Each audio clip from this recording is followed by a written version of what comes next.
I plead ignorance of your private problems, of the figures on your desk and the names on your calendar, of the ache that settled last night and the letter that has not yet come. I know nothing of them, but I do know this. Grace. The word is grace. The word is grace. Before we speak of methods, before we trace any path, let us set the foundation with this one word, spoken not as a charm, but as a recognition. Thy grace is my sufficiency. Thy grace is sufficient for me. And now I must say it plainly, because you have been frightened by phrases pulled out of their setting. No. No, take no thought is not closing your eyes to life. It is opening your life to God. It is not the refusal to see a bill or a diagnosis or a duty. It is the refusal to enthrone fear as the manager of your seeing. You are afraid.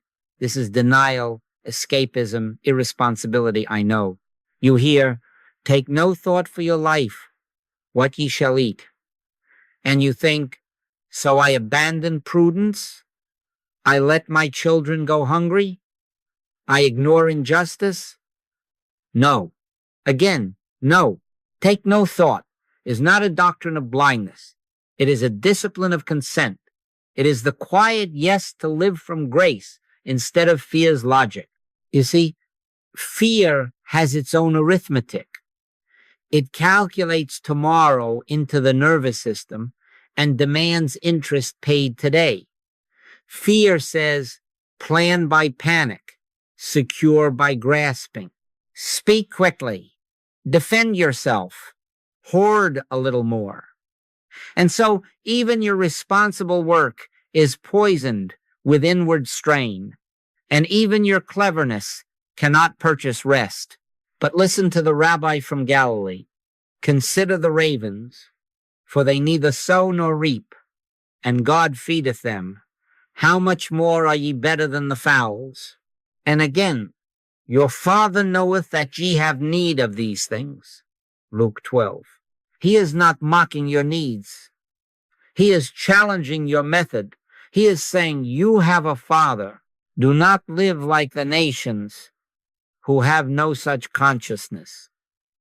The word is grace. Let us put it this way. Non-reaction is not doing nothing. It is doing the next right thing without the counsel of fear. It is answering the letter when the letter comes, but not writing 10 phantom replies in your mind at 3 a.m. It is paying the bill due today and then letting God be God about what has not yet arrived. It is taking the child to the doctor and then resting the heart from rehearsing outcomes that do not belong to you. Be still and know that I am God. Not be still and ignore. Be still and know. There is a knowing that is activity. There is a stillness that is obedience. And I would promise you this, not as flattery, but as covenant. There is a way to live in which non-reaction is responsible and practical, without suppression, without fantasy, without postponing the duties that love requires. It is the way of consent. Consent to grace as sufficiency. Consent to the fact that when the Father appoints a task, the Father includes the fulfillment. Except the Lord build the house, they labor in vain that build it. We do not refuse to build. We refuse to build in vain. We will plan, but we will not plan by panic. We will answer, but we will not answer to fear. And so, before we proceed, agree with me within. I will not call God's invitation irresponsibility. I will not accuse the master of escapism. I will confess, thy grace is my sufficiency, and I will let that confession be the light by which I see responsibilities clearly. Tomorrow is not my concern, but God's. And because tomorrow is God's, I am made free to be faithful today. This is not denial. This is where grace already is. Let us hear the Master and not opinions about the Master.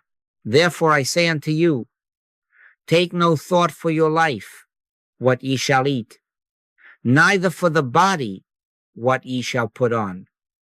The life is more than meat, and the body is more than raiment. Consider the ravens, for they neither sow nor reap, which neither have storehouse nor barn, and God feedeth them. How much more are ye better than the fowls? And which of you with taking thought can add to his stature 1 cubit? If ye then be not able to do that thing which is least, why take ye thought for the rest? Consider the lilies, how they grow. They toil not, they spin not. And yet I say unto you, that Solomon in all his glory was not arrayed like one of these.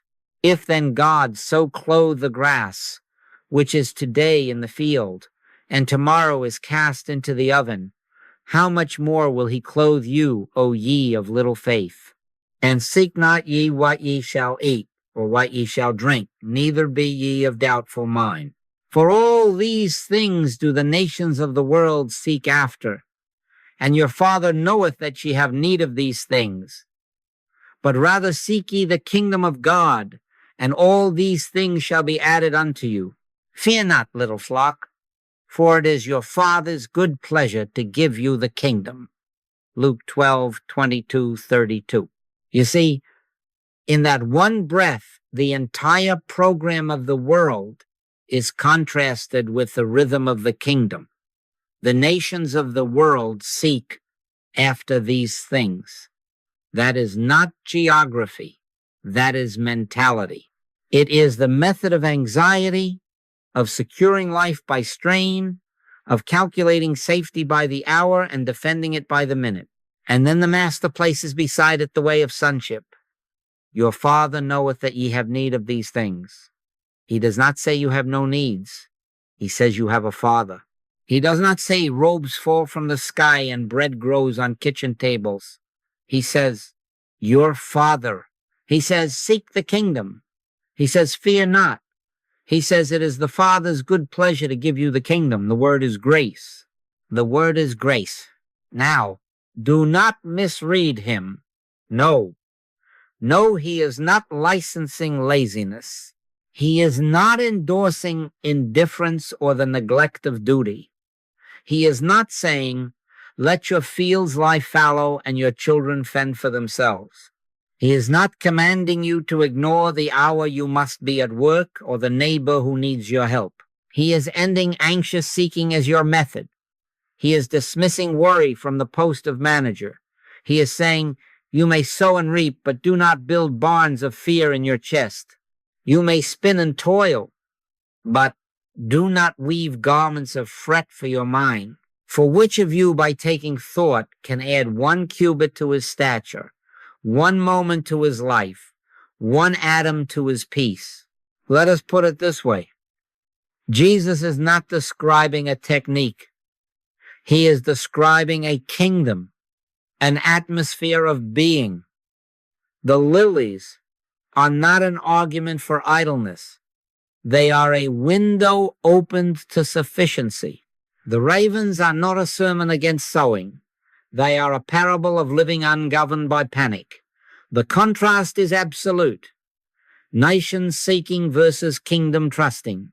In the one, the nervous system is the bookkeeper and tomorrow is the creditor. In the other, the Father's pleasure is the climate and grace is the economy, and all these things are added as by a law of being, because you are not living from absence, you are living from presence. And here is the hinge upon which this entire door swings. The command, take no thought, makes sense only if grace is already sufficient and already present. Otherwise, it is cruelty. But hear him. Your Father knoweth. Hear him. Fear not. Hear him. It is the Father's good pleasure. That is not a future promise only. It is a present atmosphere. You see, if God must be persuaded each morning to take notice of you, then anxious seeking is rational. But if the kingdom is given, if love has predated your request, if sufficiency is the nature of divine life, then the only irrational act is to bow to fear as if it were Lord. So you will go on sowing where you are assigned, you will go on spinning where love requires, but you will not do it by the nation's way. You will not place your trust in bonds or budgets as though they were gods. You will not dress yourself in dread. You will seek the kingdom. You will choose the atmosphere of grace. And you will discover that the smallest obedience within that climate carries with it an addition from God that toil could never purchase, and all these things shall be added unto you. Fear not, little flock. Live now in the Father's pleasure, and let this word be your climate. Grace, grace, grace. What do we mean when we say grace? Not a mood, not a glow, not a reward for good behavior. No, grace is not wages. Grace is gift. Included in the word grace is all that is meant by the word gift, and more the gift that arrives as fulfillment. The word is grace. The word is grace. Thy grace is my sufficiency. Thy grace is sufficient for me. You see, if a thing comes to you of God, a task, an idea, a responsibility, grace has already wrapped it in its own provision. Grace does not send you to the field without seed, or to the sea without wind, or to the day without light. Grace does not say, here is your assignment. Now go purchase, beg, or panic your way to completion. Grace says, here is the work, and here with it are strength, wisdom, timing, protection, and the right avenue by which it comes to expression. My grace is sufficient for thee, for my strength is made perfect in weakness. 2 Corinthians 12-9. Do you hear the inclusiveness? Not partial help, not a nudge only, but sufficiency, strength perfected where you thought you were least equipped. Let us put it this way. Whenever fear whispers, God has given you a charge, but the means are your burden. Hurry, scheme, hoard. You are being asked to believe in a split God, a father who gives with one hand and withholds with the other. Would you consider it a virtue in a parent to send a child to school but refuse the fare? Would you call it wisdom in a master craftsman to commission a table and deny the wood? No. If God gives the work, God gives the means. Otherwise, we accuse God of partial giving, and that is the logic of fear, not the language of the kingdom. Faithful is he that calleth you, who also will do it. 1 Thessalonians 5:24. Note it well, who also will do it. Call and completion rest in the same faithfulness. Therefore, grace is not merely a pleasant atmosphere in which we hope the bills reduce themselves and the diagnoses evaporate. Grace is the invisible law by which the thing assigned carries its own supply. Grace brings the child into your arms and brings with the child the patience and insight and midnight strength for love's long watch. Grace brings the position to your desk and brings with that position the clarity, the right contacts as channels, not sources, but channels the right timing, so that doors open when knocking would have been wasted knuckles. Grace brings an impulse to generosity and brings the coin with it, even when your arithmetic had run short. The shepherding and the not wanting are one motion. So it is that we do not sit idle and call it trust, nor do we rush at the gates and call it prudence. We stand in our place and consent. We move at the inner nudge. We write the letter when the light says. We make the call when the peace is present. And we do not mortgage our nerves to a tomorrow that does not belong to us. Tomorrow is God's. Today is the place of grace's appearing. Today is where fulfillment begins to show its face. Sometimes as a whisper, sometimes as a phone ringing, Sometimes as a strength in the body that was not there yesterday. Sometimes as a wisdom that arranges time so that the jostle loosens and the next hour fits. Being confident of this very thing, that he which hath begun a good work in you will perform it. Philippians 1-6, the beginning and the performing one grace. Therefore say it with me, not as magic, but as alignment. Thy grace is my sufficiency. Thy grace is sufficient for me. When the thought rises, how will this be done? Return to the nature of God. If it is of God, it carries God. If it comes by grace, it comes as fulfillment. Stand there. Live there. Refuse the bargain of fear that asks you to assume God's part in the story. Take your part, agree, consent, be faithful to the light you have, and let sufficiency reveal itself as you walk. Then you will find that take no thought is not neglect. It is reverence for the faithfulness that gives the task, and within the same holy breath gives all that belongs to its completion. Now we come to the nerves, to the breath, to the quickened pulse at 2 a.m. When the mind tries to pre-live a future it does not own. Take thought in the master's usage is not a line on your calendar. It is mental ownership of tomorrow, rehearsing fear, forecasting loss, trying cases that have not been brought to court, living ahead of grace. No. Take no thought does not forbid planning. It forbids panic as a policy. It refuses to let dread rent a room in your chest. It refuses to make tomorrow's weather your bloodstream's climate today. Take therefore no thought for the morrow, for the morrow shall take thought for the things of itself. Matthew 6:34. You see, the morrow has its own covenant with God. You need not steal it to feel safe. The world lives by preparedness through anxiety. The kingdom lives by preparedness through presence. The world straps fear to the body as if fear were wisdom's belt.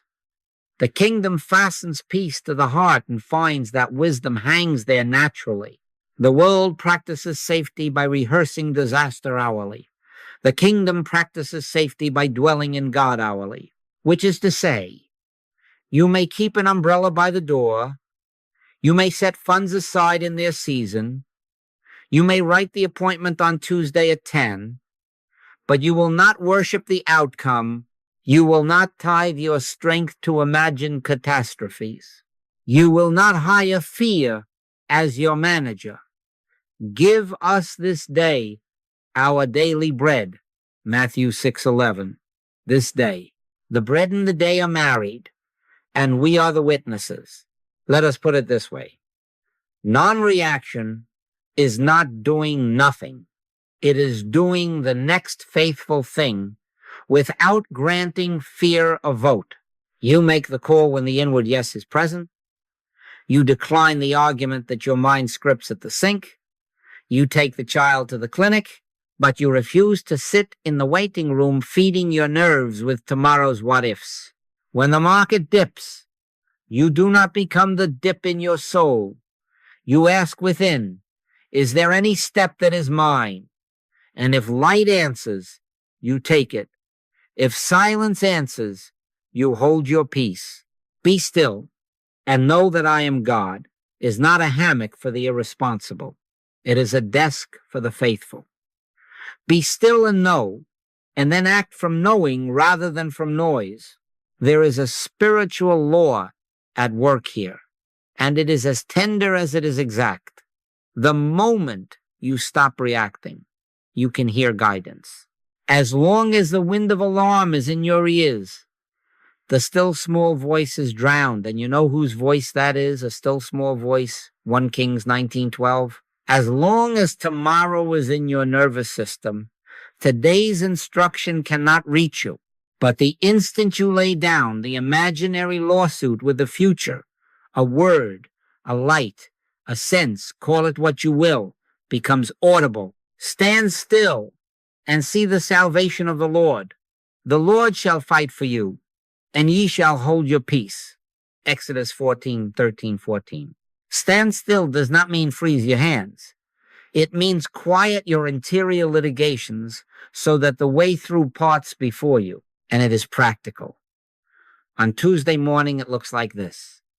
You sit at your desk or in your car before the meeting, and you return to your atmosphere. Thy grace is my sufficiency. Thy grace is sufficient for me. You exhale the foregone conclusions. You let go of rehearsals, and you ask no favors of fear. You glance at the list, and you do the one thing that shines with peace. You do not bargain with outcomes. You do the step that is lit. In all thy ways, acknowledge him, and he shall direct thy paths. Proverbs 3-6. Acknowledge is the act, direction is the grace. The step may be an email, a repair, an apology, a pause, but you will notice it does not bruise your spirit to take it. It spends energy cleanly and returns strength as it goes. You see, anxiety calls itself responsible because it is busy. But kingdom responsibility is not measured by the noise it makes. It is measured by obedience to presence. The world's preparedness is a fortress made out of yesterdays and tomorrows stacked in the chest until breath is short. The kingdom's preparedness is presence, clarity in the moment you actually inhabit. And presence produces exactness. The right word at the right time, the right silence in the right room, the right movement that opens one door while keeping you from pounding on 12 the Father never leased to you. Now we must face the religious habit that seems holy but keeps worry alive, asking God for what is already given. Wouldn't you grow heartsick if your child, in your own house, begged you each dawn for breakfast as if you were reluctant? So it is with petitioning for supply as if grace was stingy. No, we will not keep worry employed by making prayer its accomplice. We will learn the prayer of communion that ends reaction because it receives illumination. But first, agree within this hour. I refuse to take tomorrow into my nervous system. I will be present to the grace that is present, and I will let guidance, not fear, be my manager. Now I must speak plain, and do not be offended if it sounds sharp. It is love that corrects. Prayer for supply is a mistake because it assumes absence. No, when you beg for basics, you fashion God into a reluctant provider, a landlord to be appeased, a treasury to be pried open by the right words. You see, if I must persuade God to notice hunger, then your Father knoweth that ye have need of these things. Luke 12 is an empty sentence. If grace is grace, sufficiency is its nature. If sufficiency is its nature, then begging insults the giver. The word is grace. The word is grace. Thy grace is my sufficiency. Thy grace is sufficient for me. Let us put it this way. Wouldn't you consider it wrong? Wouldn't you call it a sin of mistrust if your child rose each morning under your roof in the house you gladly sustain and knelt at your bedside pleading, "Please, may I have breakfast? Please, do not forget me today"? Wouldn't you soon take the child in your arms and say, "My love, your breakfast is not secured by begging. It is secured by belonging"? And then would you not be wounded if, after all your faithfulness, the child went on asking as if your heart had turned to stone? Do you see what our petitioning for supply does to the Father's face in our imagination? It paints him reluctant. It makes love look like a ration line. No, he is not reluctant. It is your Father's good pleasure to give you the kingdom. Luke 12:32. Pleasure, not pressure. Now I hear you. But what about real needs? Rent due Friday, a body in pain, peace broken at the office. My friends, these are not fables. They register as real in the human sense, and we do not mock them. We take the child to the doctor. We answer the letter. We sit with the landlord and speak in honesty. But note this need may be real to sense, while grace is more real, as source needs point. Grace supplies. Before they call, I will answer, and while they are yet speaking, I will hear. Isaiah 65-24. If before I call, he answers, then prayer must be something other than informing God of emergencies. The bread and the day come married. We are not hired as matchmakers for heaven. The hidden premise of begging is bleak. God does not know, or God does not care, or God must be aroused. That is the nation's way anxiety as method. Kingdom prayer has another grammar. It does not say, give me, give me, give me, as if grace were asleep. It says, open me. It says, illumine me. If any of you lack wisdom, let him ask of God, that giveth to all men liberally. James 1-5. Do you see the reorientation? Ask for light, and light reveals the channel by which supply appears. Ask for wisdom, and wisdom orders the steps by which peace returns. Ask for vision, and vision dissolves the lie that man is your source. You need not decide who or what the avenue will be shown, the practitioner, the neighbor, the position, the idea may be instruments, but God is the source. And so we repent not of desire, but of the posture that pleads as if love was scarce. We retire prayers that keep the mind in lack and replace them with communion that seats the heart in sufficiency. The Lord is my shepherd, I shall not want, is not a line to be shouted at the pantry. It is a seat to take in the presence of the shepherd. Sit there. Let prayer be this. Father, be a light within me. Open my eyes to thy already given grace. Guide me to the step that is mine, and quiet me from borrowing tomorrow.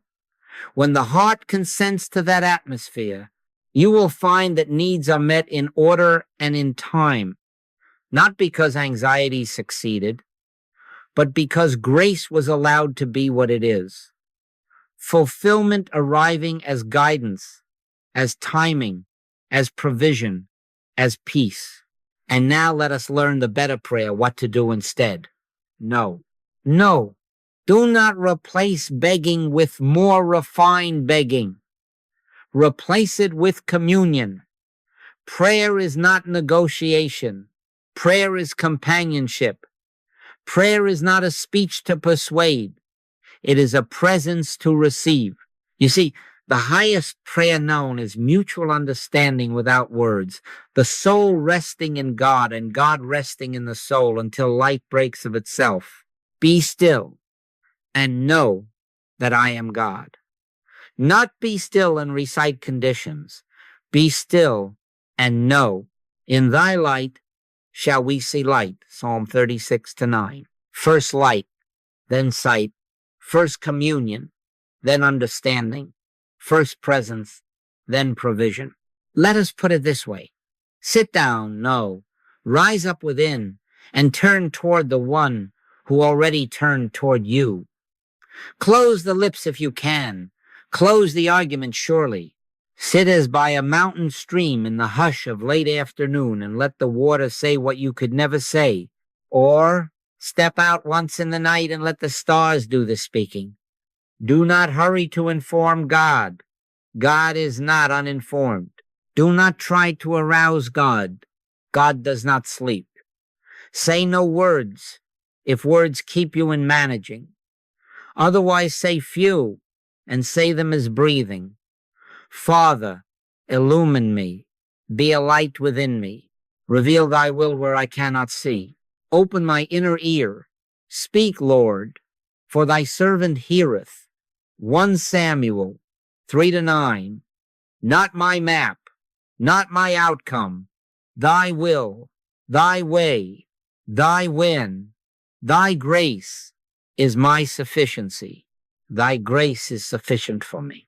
In that atmosphere, something beautiful and practical happens. Anxiety retires because there is nothing left for it to do. When you stop asking for things, you become available for guidance. When you refuse to manage tomorrow, today's instruction can find you. The Spirit of truth will guide you into all truth. John 16:13. A name comes with peace upon it call. A sentence forms that carries no stingray. A plan you are forcing loses all breath, set it down. Or there is just stillness, hold your place. He leadeth me beside the still waters. He restoreth my soul. Psalm 23:2-3.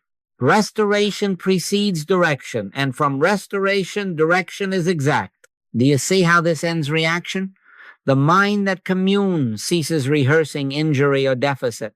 The heart that listens is no longer a theater for disasters that have not arrived. And once the inner court is cleared, the king speaks. Sometimes as a whisper, sometimes as a knowing, sometimes as a holy disinterest in what once obsessed you. Then steps are few and fruitful. Then conversations are shorter and kinder. Then decisions stop being contests and become obediences. Not by might, nor by power, but by my spirit. Zechariah 4-6.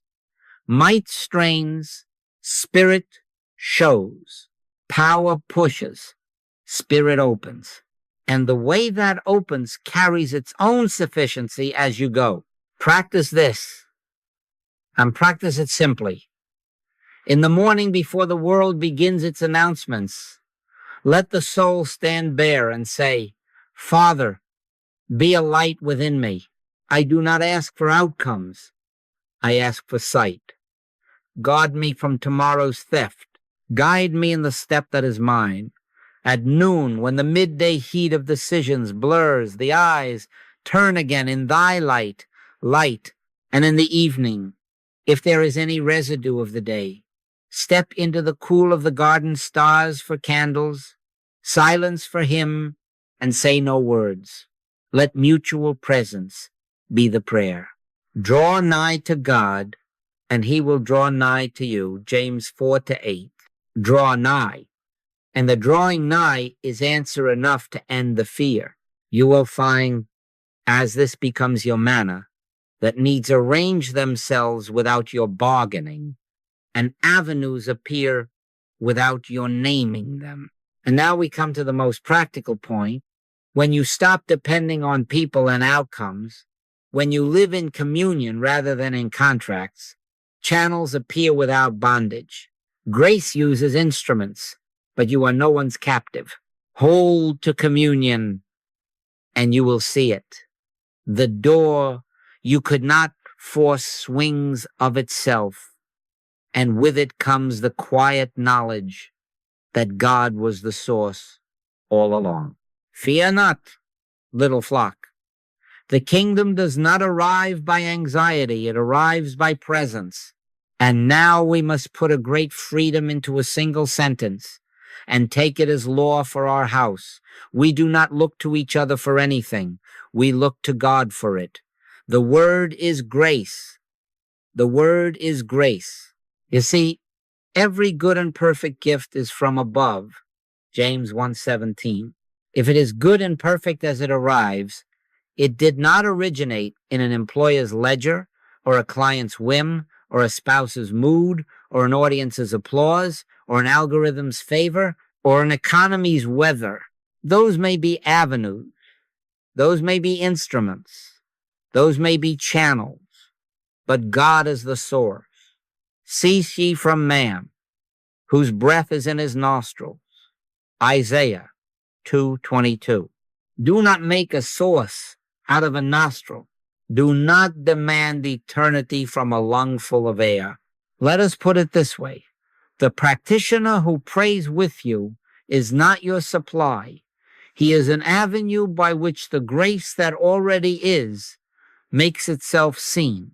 The doctor with keen eyes is not your health. She is an instrument by which wholeness already true to God becomes evident to sense. The employer who signs the check is not your substance. He is a channel by which the provision that belongs to sonship appears in orderly form.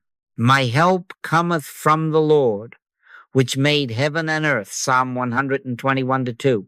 Help may walk toward you wearing a name badge, a stethoscope, a uniform, a username, a contract number, but the life in the help is God. Now here is the bondage we must expose. Expectation fastened to a person chokes the channel and tightens the knot of fear.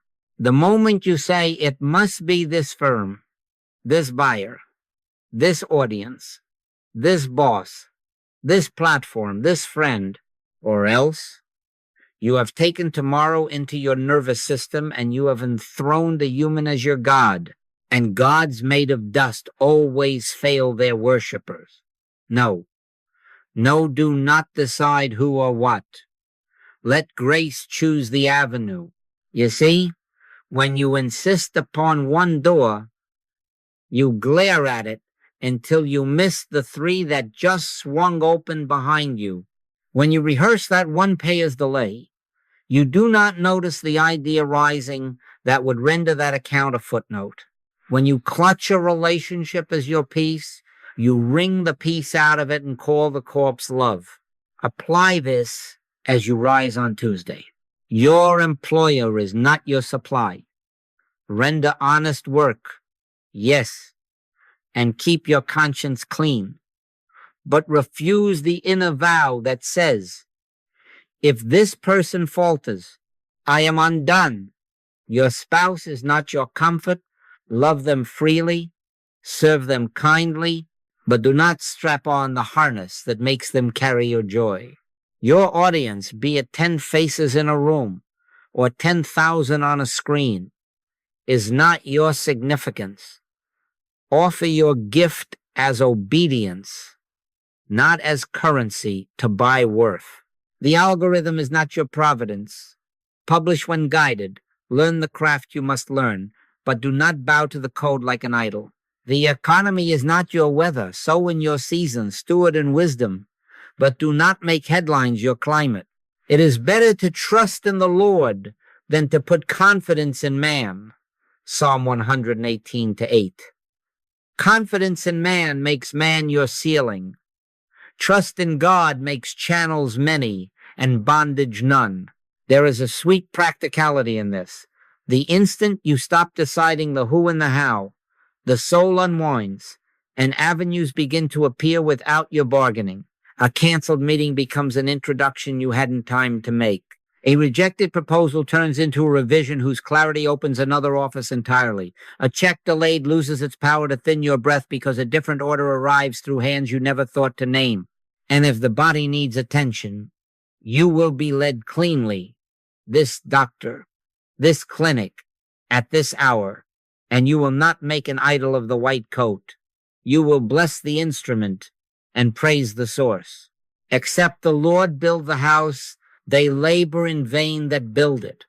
Psalm 127-1. But if the Lord is building, the lumber will be there. The tools will be there. The right craftsman will appear channels, not sources. Now I can hear the question forming, and it is right to bring it.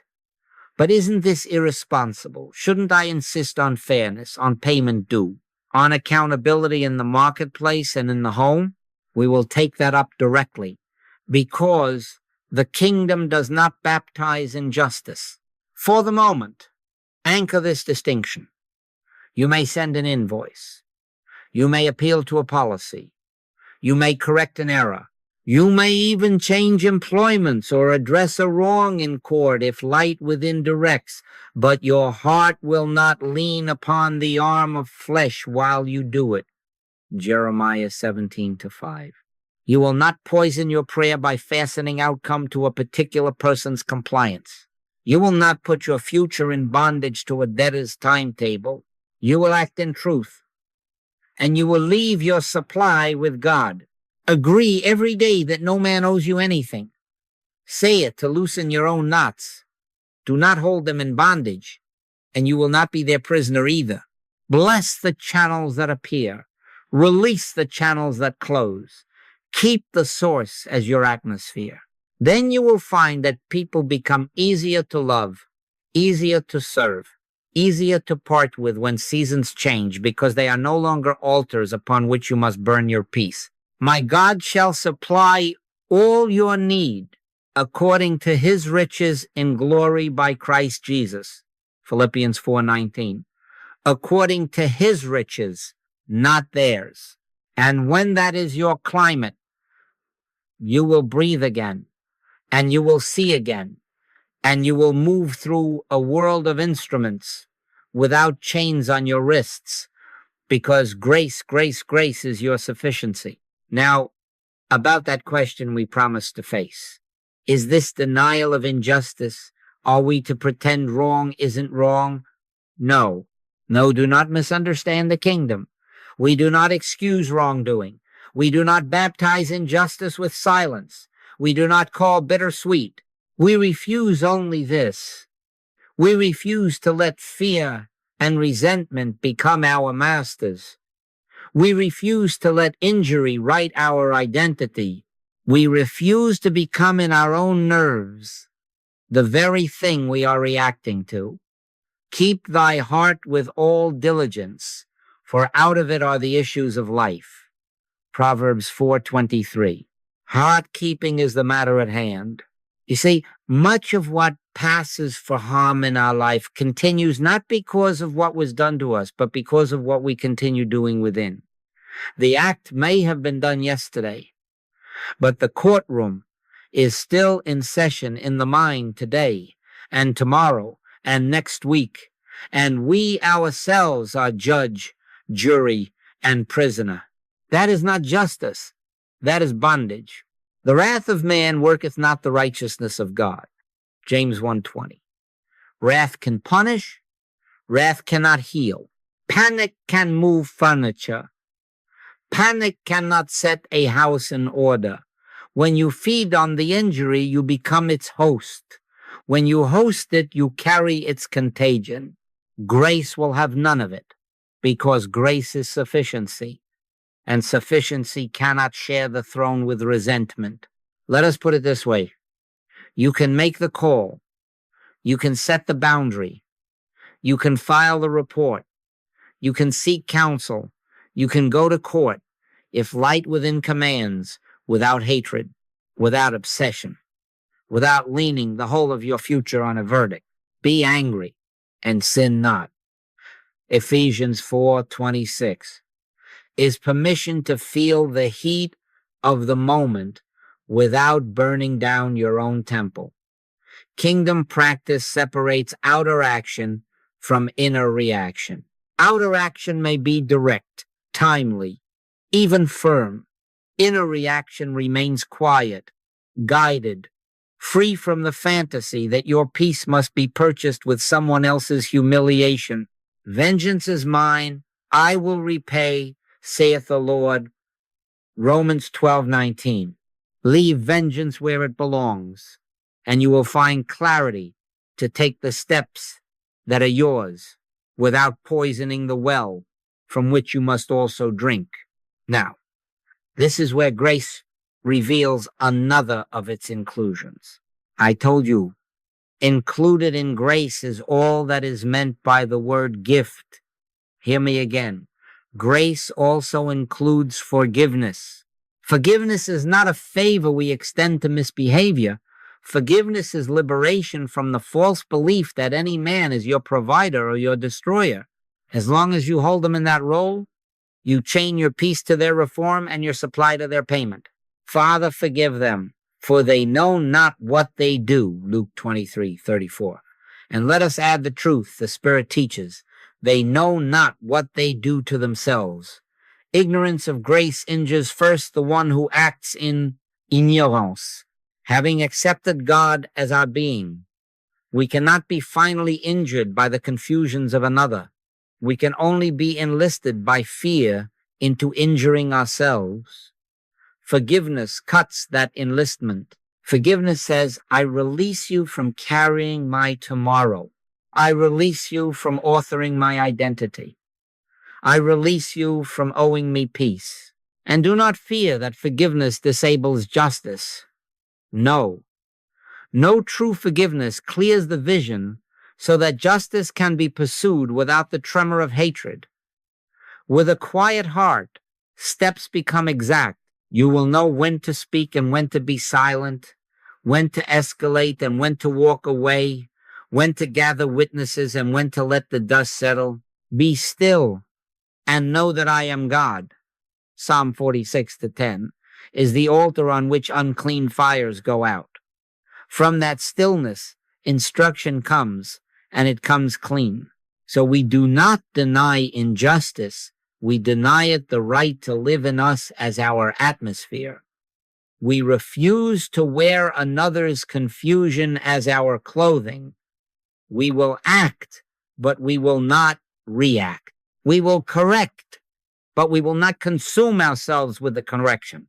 We will sow truth, and we will let harvest belong to God. And this, beloved, brings us to the command that breaks the addiction to reaction, the key that unlocks the cell of owedness and resentment, both. Loose him and let him go. Loose him, loose her, loose them and let them go. Say it as law. Say it as liturgy. Say it until the knots in your chest cannot remember how to tie themselves again. Loose him and let him go. John 11:44. The word is grace. The word is grace. To loose is not to pretend there are no bills or broken promises. To loose is to end dependency and resentment at the root. No person carries the weight of your supply or your peace. Agree every day that no man owes you anything, neither money, nor praise, nor loyalty, nor apology. Owe no man anything, but to love one another. Romans 13:8. Do you see the freedom in that sentence? If love is the only owedness, then your peace is never on back order. No, this is not erasing yourself. This is not abandoning wise choices or holy boundaries. You still choose. You still negotiate. You still send the invoice. You still require clarity. You still protect your life and your household, but you do not chain your breath to their response. You do not surrender your sanity to a signature. You do not put your worship on layaway, waiting for an apology to redeem it. Loosing is not passivity. Loosing is priority. It is the refusal to make any human the treasurer of your soul. Stand fast, therefore, in the liberty wherewith Christ hath made us free. Galatians 5:1. Liberty lets you act with precision because you are no longer acting under duress. Let us put it this way. As long as you are busy collecting from debtors, you will be deaf to guidance. The mind that scans for payment cannot hear the still small voice that says, "This is the way, walk ye in it." Isaiah 30:21. The heart that waits on apology holds its own joy hostage. But the instant you release the debtor, yes, that name you keep reciting in your sleep, the atmosphere clears and you can hear the sentence that actually moves your life. Call her now. Cancel that trip. Revise the first page. See the other doctor. Or simply, be still. Cast thy burden upon the Lord, and he shall sustain thee. Psalm 55:22. Sustaining arrives when the burden leaves your fist. I will give you a picture. A man sits with an unpaid invoice and a calendar that glowers. Each hour he rehearses speeches for the phone, and each hour peace thins. Then one morning he makes the agreement, "Father, I loose him and let him go. My supply is not in his pen. My sufficiency is thy grace." He does not throw away prudence. He writes the clear email, he sets a due date, and he moves his chair back from the altar he built to that account. And what happens? Sometimes the check arrives because nothing was blocked. Sometimes it does not. And an introduction appears out of season that carries 3 contracts on it. Sometimes wisdom says, take the loss, harvest the lesson, and plant again. And in the planting, he meets his future. The common thread is this: bondage ended, guidance began. Make it daily and make it definite. Before the day starts, name no one as your source. Bless every channel and bind yourself to none. Say it strong enough to hear it. Agree every day that no man owes you anything, neither money, nor praise, nor loyalty, nor apology. If there is a ledger, keep it for clarity. Do not keep it for identity. If there is a boundary, draw it for health. Do not draw it for revenge. If there is a conversation, have it for truth. Do not have it to buy peace from another's pocket. Thy grace is my sufficiency. Thy grace is sufficient for me. Now, how does this look on Tuesday morning? Bills, health news, family tension. You sit with a stack, but you do not let the stack sit on your chest. You loosen the human names from your oxygen. Father, be a light within me. I will not take tomorrow into my nerves. Show me the step that is mine. Then you do the next faithful thing that carries peace on it. You call the office that actually answers. You schedule the appointment your heart stops resisting. You make the payment you can make without violence. You write the letter without sting. You leave the silent space unfilled when nothing is given to say. And when a family voice rises to bait reaction, you remember your liberty. You can bless without bargaining. You can speak without scolding. You can leave without slamming. Forgive us our debts as we forgive our debtors. Matthew 6:12 becomes the air you breathe, not the bill you mail. Loose him, loose her, loose them, and let them go. Loose the client, the critic, the cousin, the clinic, the committee, the calendar. Loose the future you storyboarded and the past you keep remastering. Loose them, and you will not lose. You will gain hearing, and hearing, you will walk the exact path on which grace has already placed the lumber, the craftsman, and the keys. The word is grace. The word is grace. And where grace is the atmosphere, no debts, no bondage, no owedness can sit on the throne and call itself your God. Now let us put Tuesday morning on the table and make it simple enough to live. The word is grace. The word is grace. Here is the sequence. Pause, drop the forecast. Commune, take the next indicated step. That is the kingdom way. Take therefore no thought for the morrow, Matthew 6:34. Does not command laziness. It commands sanity. Planning is a tool. Worry is worship. You see, to take thought in the sense Jesus rejects is to crawl inside your own forecast and live there as if it were real, letting imagined tomorrows pump fear through your nerves today. No. No plan, but refuse to live inside the plan. Use the tool. Do not marry it. First, pause. Before screens, before voices, before the mind begins its announcements, stand at attention within and declare your atmosphere. Father, be a light within me. Thy grace is my sufficiency. Thy grace is sufficient for me. In that single minute, you have replaced the world's weather with the kingdom's climate. Next, drop the forecast. Set down the theater of what-ifs you have been purchasing tickets to. Give us this day our daily bread. Matthew 6:11 is bread for this day, not tomorrow's loaf torn in advance. Then commune, not negotiation, companionship. Let presence be prayer, until light begins to form on a single step. Finally, take the step that bears peace on it. One step is enough, because grace travels with its own lumber.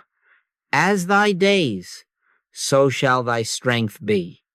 Deuteronomy 33-25. Day by day, strength by strength, step by step. Now watch how this walks. Finances. Sit with the numbers, yes. Open the ledger without letting the ledger open your fear. Write the true list, due dates, balances, honest income. Do the budget as an act of love, not as a panic ritual. Make the call you can make. Arrange the payment you can arrange. Refuse to spend money that buys adrenaline instead of peace.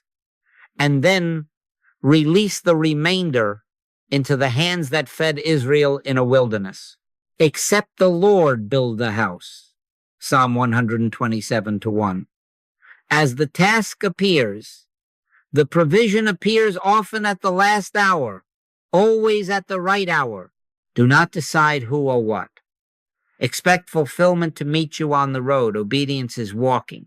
Health. Follow counsel without adopting a fear identity. Keep the appointment, take the medicine, or the rest as wisdom directs, but dismiss the inner advertising that names you by a diagnosis, I am the Lord that healeth thee. Exodus 15:26. You are not a body bargaining for survival. You are a temple receiving life. Attend to the body as steward. Attend to God as life. You will find that courage returns to the breath and decisions simplify. This practitioner, not that. This food, not that. This rest, now. The peace on the step is your indicator. Relationships. Speak truth without revenge. Draft the email until the barbs fall out. Let your communication be yea, yea, nay, nay. Matthew 5:37. Meet if meeting is yours to do, and let love be the only debt you bring into the room. No bargains, no ultimatums to buy peace from another's pocket. Set the boundary and set down the gavel. Grace will handle the weather in the other soul. You handle the climate in yours. This is how non-reaction becomes responsible and practical. You act, but you refuse to import tomorrow's storms into today's bloodstream. You plan, but you do not worship uncertainty. You work, but you do not let fear manage the shop. The Spirit of truth will guide you into all truth. John 16:13. Guidance arrives as the next faithful step, and with the step comes its sufficiency, a name to call, an idea to try, a rest to take, a yes or a no that rings true. And why, dear ones, can you live this way? Because you are not a separate self trying to survive by superior forecasts. You are the place where God appears. I live, yet not I, but Christ liveth in me. Galatians 2:20. When grace is your atmosphere, fulfillment is your expectation. What God gives, God finishes. What God assigns, God supplies. So rise tomorrow as instrument, not as manager, and let the kingdom's sanity govern your planning, your working, your deciding pause. Drop the forecast, commune, take the step, and see how quietly the day builds itself around sufficiency. Fear not, little flock. The tool of planning in your hand is safe when your heart remains in the house of grace. Now we must speak of the root, because all our talk of non-reaction, of channels, not sources, of loosing and letting go, stands or falls on this. Who are you? The word is grace. The word is grace. If you rise tomorrow as a private struggler, a little I managing survival, then of course fear will be your supervisor. Of course, forecasting will be your sacrament. But if you take the word I out of the dictionary, except as I refers to God, and stand as transparency, as instrument, as avenue for the life that is God to live itself, then take no thought ceases to be a stunt and becomes the only sane way to breathe. You see, the separate self must hoard tomorrows. Sonship lives from a fullness that cannot be spent. Hear the language of sonship, and do not let it remain a poster on the wall. I and my Father are one. John 10:30. Son, thou art ever with me, and all that I have is thine. Luke 15:31. All things that the Father hath are mine. John 16:15. These are not slogans to be waved at a storm. They are the description of how life actually is when the mask of a separate I is set down. Let us put it this way. The branch does not strain to be a vine. The branch abides and bears what the vine is. John 15:5. So with us, our business is not to manufacture sufficiency. Our business is to remain transparent enough for sufficiency to flow. Then tasks arrive with the wisdom to perform them, and hours arrive with the strength to fill them, and needs arrive with the supply that makes them non-events, because grace is fulfillment, not a partial shipment. Now see the practical effect. When identity is rooted in outcomes, outcomes terrify. When identity is rooted in God, outcomes become weather noticed, prepared for in wisdom, but never enthroned as Lord. Fear loses its leverage because there is no private treasure to protect, no private project to save. Which of you, by taking thought, can add 1 cubit unto his stature? Matthew 6:27. No worry cannot add. It can only subtract the day you have from the day you fear. But the Son who knows, the Father that dwelleth in me, he doeth the works. John 14:10. Moves through decisions, unhurried by threat. He acts, yes. She decides, yes. But neither rents inner space to panic, because the doer within is God, and the instrument without is safe in that doing. Do not try to leap into this by quotation alone. Do not paste I and the Father are one over a trembling heart and call it attainment. Attainment is a measure. Realization is gradual. It is practice, not performance. Sit in communion until the words ripen into consciousness.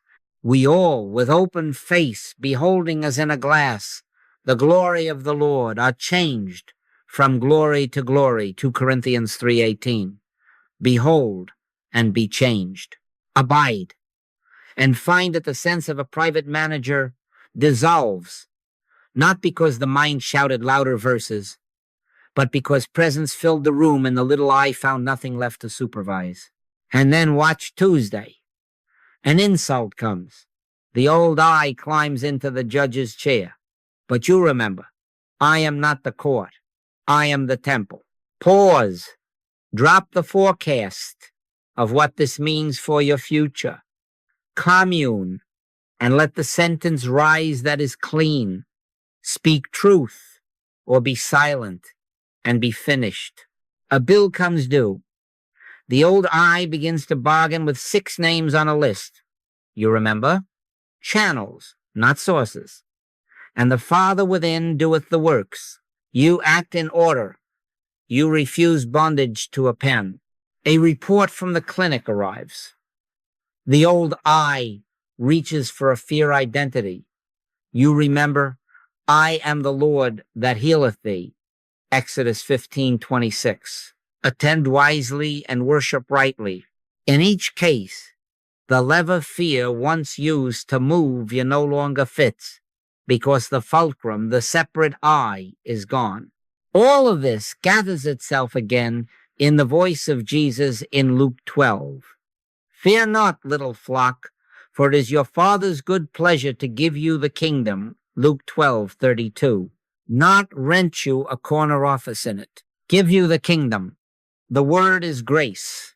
The word is grace. Take no thought, not as denial, but as acknowledgement that you are not an orphan managing rations. You are son. You are daughter. You are transparency of the one for whom sufficiency is native. So let us make our agreement as we close this movement of the heart. Thy grace is my sufficiency. Thy grace is sufficient for me. I and the Father are one. And in that oneness, tomorrow returns to God, and this hour returns to peace. Fear not, little flock, for it is your Father's good pleasure to give you the kingdom. Luke 12:32. Let us seal it there. The word is grace. The word is grace. Seek ye the kingdom of God, and all these things shall be added unto you. Luke 12:31. Added, do you hear the logic? Not chased, not purchased by worry, not wrestled from reluctant hands, added. You see, the nations of the world seek after what they shall eat, what they shall drink, what they shall put on. Anxiety is their method. In the kingdom, addition is our climate, because grace is sufficiency, and sufficiency carries its own outcomes. We do not run after ravens to stuff their beaks. We consider them and we learn their secret. They do not store tomorrow in their nerves, and yet they are fed. We do not scold lilies for not spinning forecasts. We consider them and we learn their law. Glory grows where anxiety is not the gardener. Now, hear the correction once more, and let it quiet everything you will meet today. No, this is not denial. It is grace's realism. God's care is the fact beneath appearances, the bedrock under weather, the substance under form. Except the Lord build the house, they labor in vain that build it. Psalm 127:1. We are not refusing bills, doctors, plans, or boundaries. We are refusing to anoint fear as our manager. Take no thought is not a daredevil leap. It is the disciplined consent to live where the kingdom is already given, where tasks arrive with wisdom, and days arrive with their own strength. As thy days, so shall thy strength be. Deuteronomy 33:25. Day by day, strength by strength, step by step. So let us make our practice plain and livable. Morning, before any screen or story begins, stand quietly and set your atmosphere. Father, be a light within me. Thy grace is my sufficiency. Thy grace is sufficient for me. I seek the kingdom, not the headlines, and I agree that no man owes me anything but love. Midday, when the pace thickens and the world bids you by its fear, take 60 seconds of communion, no petitions, no bargaining. Breathe in the presence as your only weather. Be still and know that I am God. Psalm 46:10. Ask nothing. Receive illumination. One sentence of guidance is worth a day of worry. Night, loose every name, every outcome, every ledger from carrying your peace. Loose him and let him go. Loose her and let her go. Loose them all and lay your head upon the word that saves your breath. Tomorrow belongs to God. He giveth his beloved sleep. Psalm 127:2.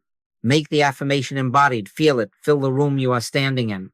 God's grace is my sufficiency, filling this mind, this body, this home, this desk, this street, this day, revealing the next step.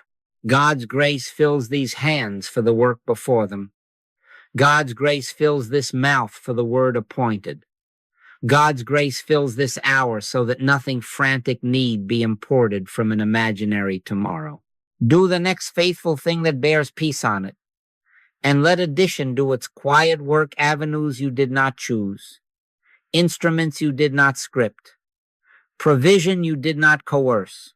And if the world's weather shifts, markets ride, reports arrive, voices flare, do not measure truth by the barometer. The atmosphere of your life is grace. The instrument of your life is obedience. The source of your life is God. You will act wisely. You will plan soberly.